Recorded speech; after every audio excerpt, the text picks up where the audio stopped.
नमस्कार दोस्तों, बहुत बहुत स्वागत है आप सभी का आज के इस वीडियो में। और आज हम लोग जो अकाउंटिंग का क्वेश्चंस कर रहे थे उसका पार्ट सेकंड है, यानी जो हम लोग क्वेश्चन नंबर 1 to 30 तक कर चुके हैं जो पहला वीडियो में, और अब उसके आगे हम लोग आज 31 से स्टार्ट करने जा रहे हैं। तो आपको पता ही है बीकॉम एंट्रेंस एग्ज़ाम के लिए सबसे ज़्यादा इम्पोर्टेंट ये क्वेश्चंस है अकाउंटिंग का। और उसके अलावा आप किसी भी एग्ज़ाम में पार्टिसिपेट करते हैं जिसमें अकाउंटिंग आता है, चाहे वो किसी भी टाइप का एग्ज़ाम हो, तो उसमें बहुत ज़्यादा इंपॉर्टेंट ये क्वेश्चंस है। तो चलिए हम लोग शुरू करते हैं। आज का पहला क्वेश्चन है 31st question. Loss arising due to fire is option A real account, option B personal account, option C suspense account, option D nominal account. So the correct answer will be option D nominal account. क्यों? क्योंकि हमें पता है loss हमेशा कहाँ जाता है, nominal account में जाता है, लॉस हो या एक्सपेंसेज हो। चलिए क्वेश्चन नंबर 32 देखते हैं। Credit balance of nominal account, nominal accounts indicates option A expenses and losses in business, option B profit of the business, option C income and gains in the business, option D assets of the business. So the correct answer will be option A expenses and losses in the business. Nominal account मैंने अभी बताया कि expenses and losses जो होते हैं nominal account के part होते हैं। अब चलिए क्वेश्चन नंबर 33 देख लेते हैं। Sales return journal is also known as option A return inwards journal, option B return outwards journal, option C purchase journal, option D sales journal. So the correct answer will be option A return inwards journal. ये तो class 11th का है। अब चलिए question number 34 देखते हैं। Question number 34 कह रहा है the process of taking entries from subsidiary books to ledger is called. Option A journalising, option B transferring, option C posting, option D balancing. So the correct answer will be option C posting. हम लोग जब general entry से ledger में transfer करते हैं उस चीज़ को हम लोग पोस्टिंग कहते हैं।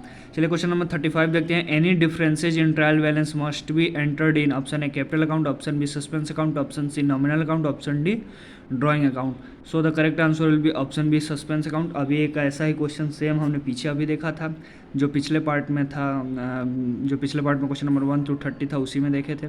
चलिए अब क्वेश्चन नंबर 36 देखते हैं। Suspense account is appearing in trial balance is shown in option A trading account, option B profit and loss account, option C balance sheet, option D ledger account. So the correct answer will be option C balance sheet में इसे हम show करते हैं। Now the question number 37। So the question number 37 is the discount column in triple cash book records option A cash discount, option B trade discount, option C seasonal discount, option D customer discount. So the correct answer will be option A cash discount. जो cash discount होता है उसे हम triple cash book में record करते हैं। Option now question number 38 double entry system of book keeping was first propounded by option A Chanakya, option B Lee Ecosia, option C Luca Pacioli, option D Confucius. So the correct answer will be option C Luca Pacioli. ये तो काफ़ी कठिन है दोस्तों। Now question number 39 ledger is a principal book in which, ledger is a principal book in which option A all accounts are kept, option B only personal account are kept, option C only real accounts are kept, option D only nominal accounts are kept. So the correct answer will be option A all accounts are kept. लेजर में हम लोग सभी प्रकार के accounts को maintain करते हैं।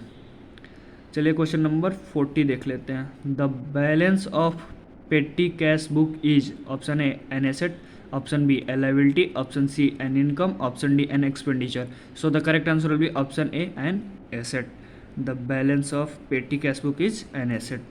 Now the question number 41 is outstanding salary are shown as option A expenses, option B income, option C liability, option D an asset. So the correct answer will be option C. दोस्तों ये हमको लग रहा है तीसरी बार ये question, अभी question number 41 पर है हम लोग, और तीसरी बार आ चुका है सेम क्वेश्चन। तो यानी आउटस्टैंडिंग से रिलेटेड, वो चाहे सैलरी आ जाए चाहे कोई भी चीज़ आ जाए, उससे रिलेटेड जरूर आएगा, और उसे हम अपना हमेशा लाइबिलिटी मानते हैं। तो ये हमेशा के लिए याद रख लीजिए, क्योंकि ये लगभग 3 बार पूछ दिया अभी तक 41 क्वेश्चन में ही, तो काफ़ी इंपॉर्टेंट है। और अगर आपको वीडियो क्लियर नहीं दिख रहा है तो अपना वीडियो क्वालिटी को इंक्रीज़ कर लीजिएगा। हम उम्मीद करते हैं कि दिखाई दे रहा होगा क्वेश्चन क्लियरली। तो चलिए क्वेश्चन नंबर 42 की तरफ बढ़ते हैं। 42 क्वेश्चन है, goods sold on credit are recorded in option A cash book, option B sales book, option C sales return book, option D journal. So the correct answer will be option B sales book. Now the question number 43 is single entry system of accounting is option A best system, option B scientific system, option C most popular system, option D incomplete system. So the correct answer will be option D incomplete system. Complete system होता है double entry system और single entry system incomplete system होता है। तो अब question number 44 देखते हैं। ये देखिए दोस्तों, अभी जो क्वेश्चन आया था ये ल्यूका पैसिओली और यहाँ पर यही क्वेश्चन पूछा गया था। कहाँ गया? हाँ, ये question number 38। Double entry system of book keeping was first propounded bye, और यहाँ पर ऑप्शन था सी ल्यूका पैसिओली। और यहाँ पर उसी क्वेश्चंस को थोड़ा सा इधर करके क्या बोल रहा है, Luca Pacioli who gave original modern accounting got published his book on principal of double entry system in.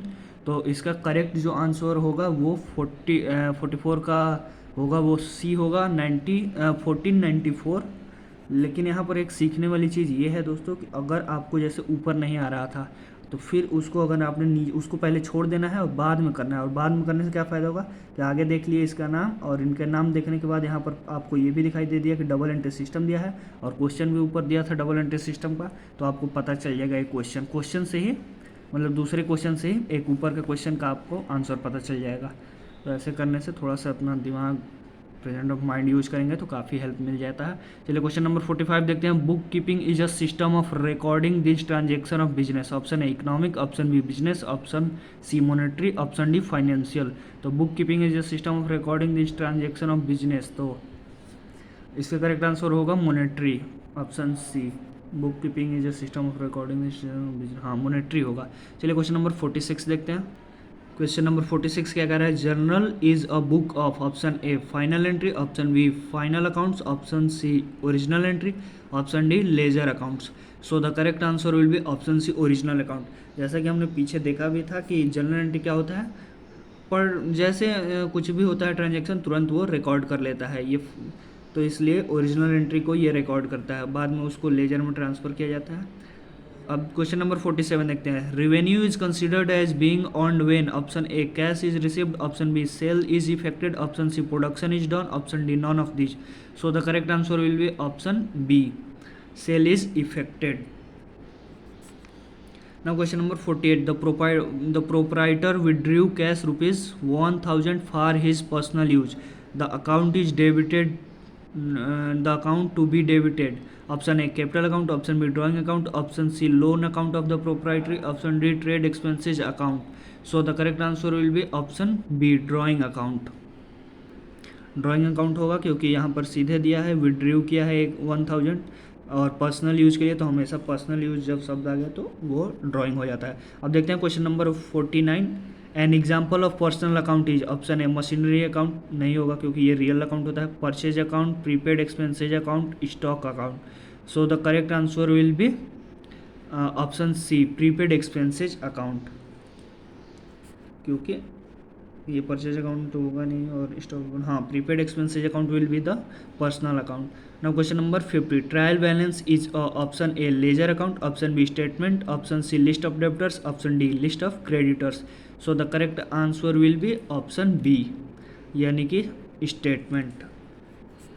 Now question number 51। Accounting standards boards was set up in India in the year option A 1964, option B 1975, option C 1977, option D 1980.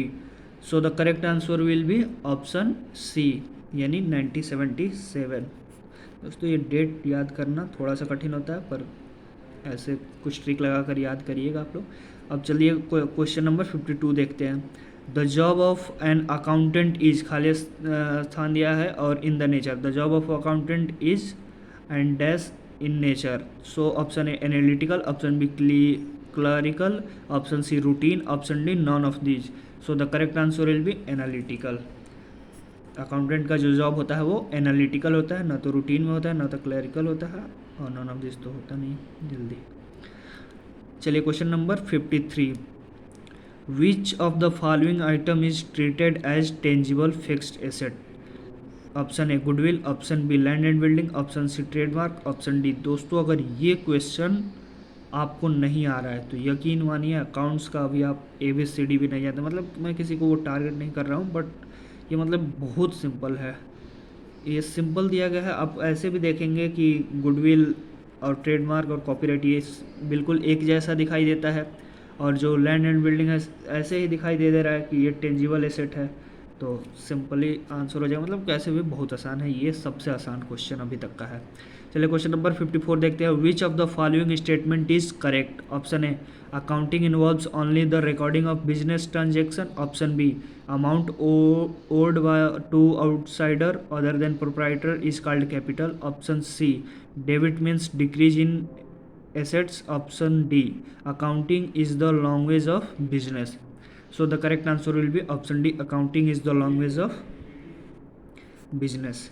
Now question number 55, which accounting concept is also known as periodicity assumption? Option A money measurement concept, option B going concern concept, option C accounting period concept, option D accounting entity concept. So the correct answer will be option C, accounting period concept.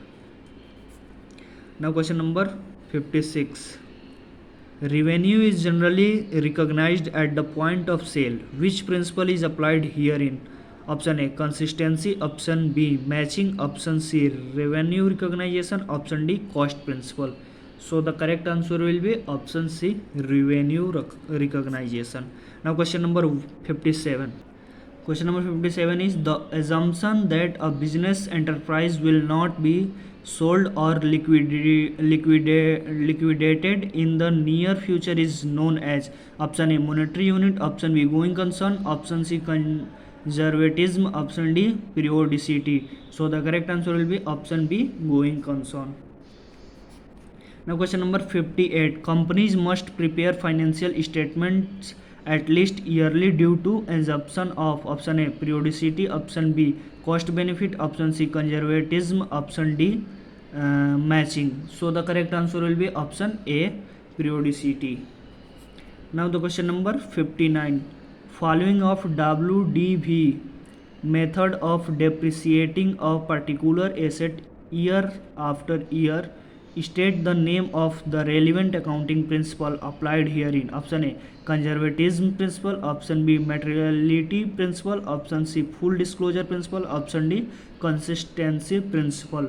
So the correct answer will be option D, consistency principle. Now the last question for this part is question number 60. The primary qualities that make accounting information useful for decision making are: option A comparability and consistency, option B materiality and timelines, option C relevance and reliability, option D reliability and comparability. So the correct answer will be option C, relevance and reliability. Thank you दोस्तों for watching this video. और अगर आप ये सारा questions तैयार कर लेते हैं तो मतलब बीकॉम एंट्रेंस तो कहीं भी नहीं फंसेगा, और अलग अलग जो भी एंट्रेंस एग्ज़ाम है उसमें काफ़ी हेल्प मिलेगा। मैं ये नहीं कह रहा हूँ कि बहुत पूरा ही जाएगा, लेकिन बहुत बहुत ज़्यादा हेल्प मिलेगा, क्योंकि ये वही क्वेश्चंस है जो मोस्टली अकाउंट्स में पूछे जाते हैं। तो वंस अगेन थैंक यू, और प्लीज़ चैनल को सब्सक्राइब कर लीजिएगा। ये आपसे मतलब बहुत बड़ी रिक्वेस्ट है कि उससे हमें बहुत मोटिवेशन मिलता है कि आगे वीडियो मैं बनाऊं। So thank you for watching this video. काफ़ी लंबा हो चुका है, 14 मिनट से भी अधिक हो गया है। Thank you.